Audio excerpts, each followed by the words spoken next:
In this video, I'm going to walk you through the exact formula that I use to pack for all of my trips. It works for any destination, any season, and it's designed specifically for carry-on travel. It's 6 steps, and this is basically my one-bag blueprint system that you can use to pack faster, lighter, and easier, even when your trip might have multiple climates or unpredictable weather. I have a few tips to help with that I don't think I've shared yet on this channel. The first step is to look at your schedule, review your itinerary, and group your trip into 3 main scenes, the 3 situations or occasions you'll spend most of your time in. Think of a scene as a category of activities that can be covered by the same type of outfit. So instead of packing for every single activity one by one, you bundle similar ones together so your clothes can do double or triple duty. Of course, you'll have more than just 3 types of activities that you're doing or occasions that you need to dress for. So the trick is to find the overlap and then simplify. For example, for something like city exploring, like sightseeing, food tours, museum days, casual dinners, you can wear the same types of outfits or clothing for those activities. So that would be one scene. Another would be maybe hiking, an e-bike tour, maybe a long travel day. You could wear the same types of clothing for those activities as well, and that's another scene. Another example could be evenings out, like dining at nicer restaurants, going to the theater, some rooftop bars, all the same types of outfits for those occasions. If you're visiting multiple destinations with different climates on the same trip, you could use the travel uniform method and create one uniform for each scene, so you're still packing light without sacrificing versatility. I've got a full video explaining everything about the travel uniform if you want to go watch that next.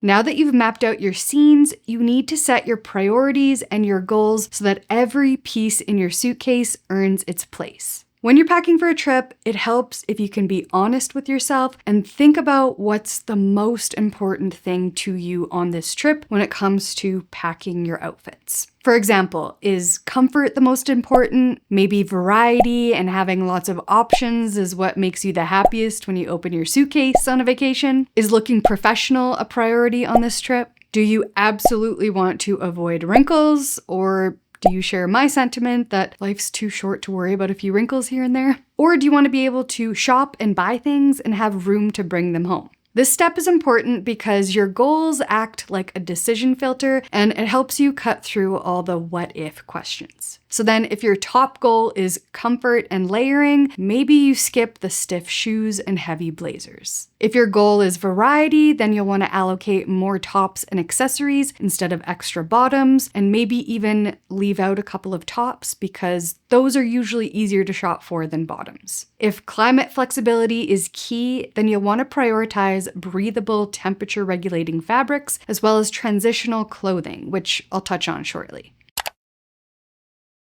The next step is to predict conditions, which means we're going to be looking at the weather and we're going to use the triangle method to help with this. That is historical weather, the 48-hour check, and the street style check. Obviously, weather forecasts can be unreliable, and if you're watching this video, it's probably because you want to do a better job at packing earlier for your trip instead of leaving it until the last minute. But this also means you might be too early for an accurate weather forecast. So the first point in the triangle is the historical weather data. You want to look up the last 3 to 5 years of data for your destination and dates. This gives you a baseline of what's typical for weather. Here's a website I found. Just plug in your city and the time of year you're going, and you can start to put together what the weather should typically look like.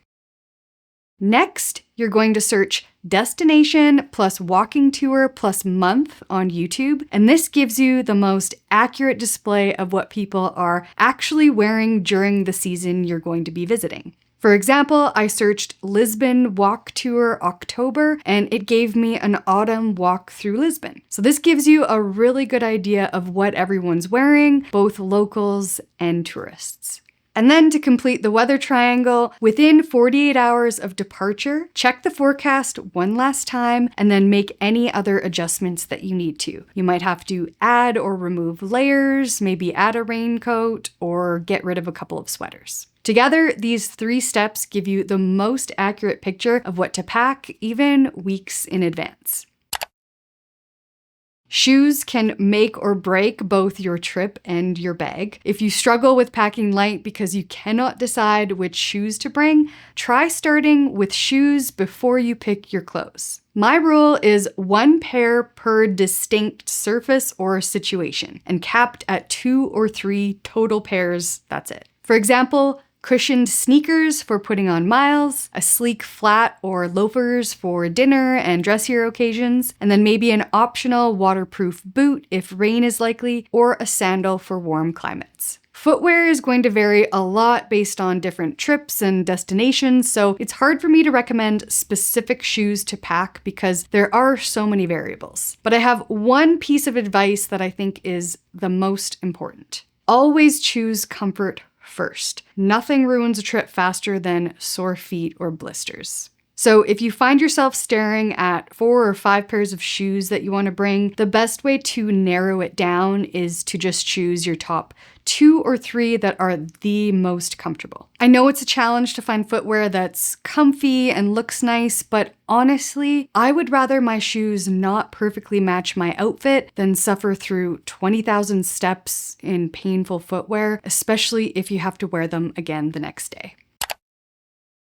Step 5 is where it all comes together and you choose your wardrobe. I'll get to some different formulas and capsules shortly, but I want to bring up a few tips to help you with the ultimate goal here, which is to pack light, or at least avoid overpacking, and ideally into a carry-on, and feel like you have enough to have a perfect outfit to wear for every day of your trip. You want to think about transitional clothing. So if you're traveling in the shoulder season where some days might be warm and others might be cool, or if you're moving geographically into different climates, transitional clothing will be a lifesaver. Examples here would be either skirts or dresses that are flowy and breezy on warm days, that you can also maybe wear leggings or tights underneath, or add a sweater or some boots on colder days, as well as button-down shirts or flowy wide leg pants. But again, find your style. This is not the be-all end-all of transitional clothing. You want to use what works for you. If those aren't your style, that's fine. These are just examples of how something could be worn on a warmer day as well as a cooler day.